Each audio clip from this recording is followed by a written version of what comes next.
Okay, well, a bit sooner than I expected to be doing another video update. I went back and had a look at that old video I did of I Hate the Banks to You. And some cheeky little git had left a comment a couple of years ago, I haven't seen it for ages, and said, "You privileged, self-entitled, blah, blah, blah, you didn't read the small print, you obviously don't deserve to have kids." Anyway, I said, "Oh, fuck off, you twat." Excuse my French. And it brought home to me one of the biggest gripes I always had with the Daily Mail, especially the bloody Guardian newspaper. And I read the Guardian because I've mentioned before I used to be a Ramona, so it was lovely. It was like living in an echo chamber. But the Guardian, talk about sanctimonious, self-righteous. They always used to say I had a privileged upbringing. Well, in a manner of speaking, I did, because I had a mum and dad who weren't divorced, who were lovely people. Well, for all their faults, they were lovely people. That's not what the newspapers were talking about. The newspapers were talking about my private education. I went to St Mary's Hall. I went to Kingscliff first in Brighton, and then I went to St Mary's Hall. And St Mary's Hall, as far as I'm concerned, the way it was, they were the biggest fraudster, rip-off con artists. My dad ended up with an £80,000 overdraft, and that was back in the days when 80 grand was a lot of money. The guy had sleepless nights, the stress he lived under, the high blood pressure. I couldn't even read and write properly until I was 19, 20, more or less. I could read simple things with a ruler, like "the cat sat on the mat." I could break down long words into syllables. I really learned to read and write at my first school, but St Mary's Hall didn't take it any further. The way I learned to read and write to a sophisticated level was when I was 19, I learned to type. And when I got my first office job, I said to my boss, would it be all right if I copy type from magazines and newspapers to get my typing speed up and my literacy skills? And he said, yeah, that's fine. So I did that. I didn't know how to spell anything. I mean, there's a big difference between being stupid and being uneducated, and I couldn't have been more uneducated. St Mary's Hall, there were one or two fabulous teachers, but on the whole, it was the crappiest school ever. And I don't care if Natasha McClone, because she went to the same school as me. Maybe she did better than me, I don't really know, we weren't close. I don't care if she thinks, well, don't say that about our school, Fiona. It was a shit school, St Mary's Hall. I hated every second of it. It was far from privileged.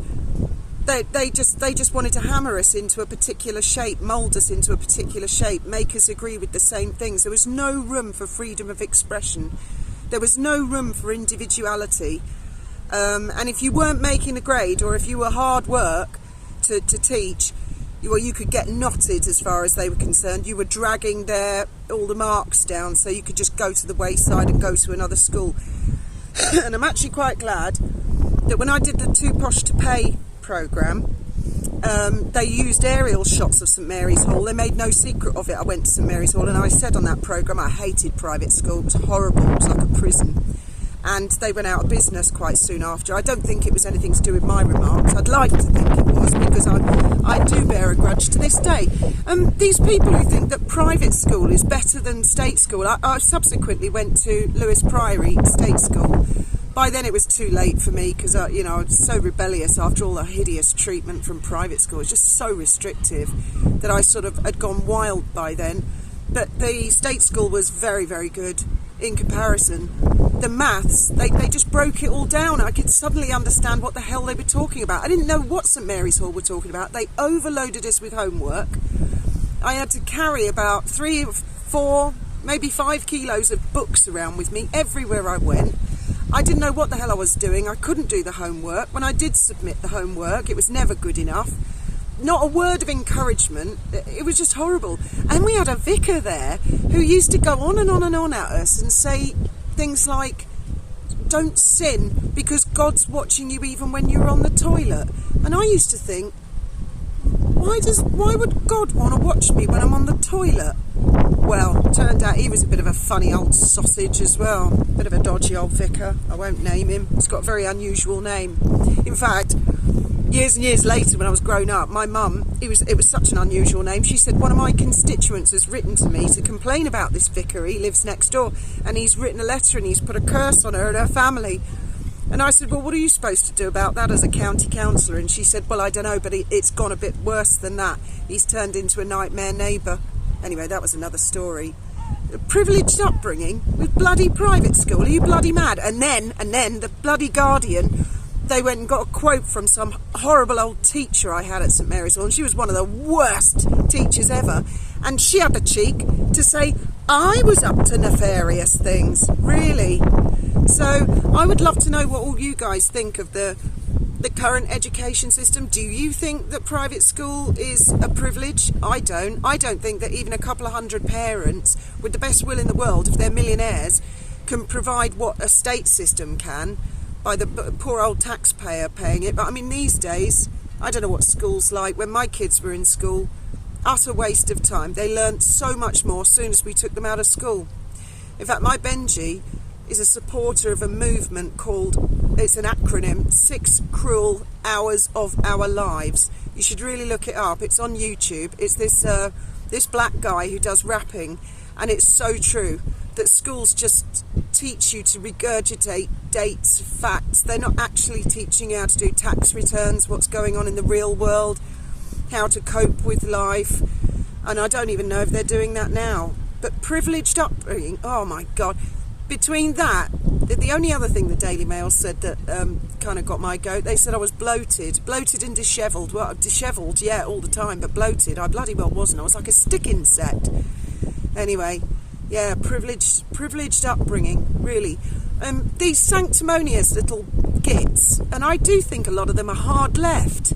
Have they ever tried walking in the shoes of somebody else to find out what someone else's life is about? I'm fascinated what other experiences people have had, or what other lives people have had.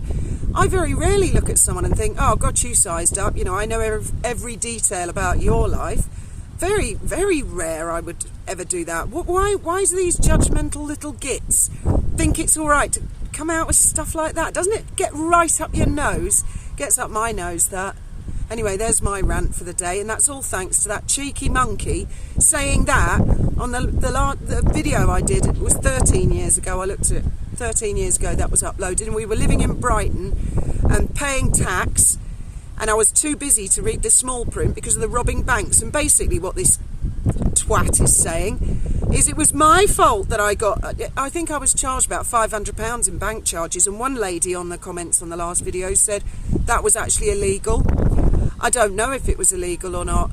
At the time it was the banking crisis, and we were the banks and all that, and we had to bail the banks out, and it was all our fault. It was not the bank's fault. Well, I don't know who this cheeky little git is who put that comment on 2 years ago. Must work for a bloody bank, that's all I can say. Love to hear your thoughts on banks, private education, and judgmental sanctimonious pricks below.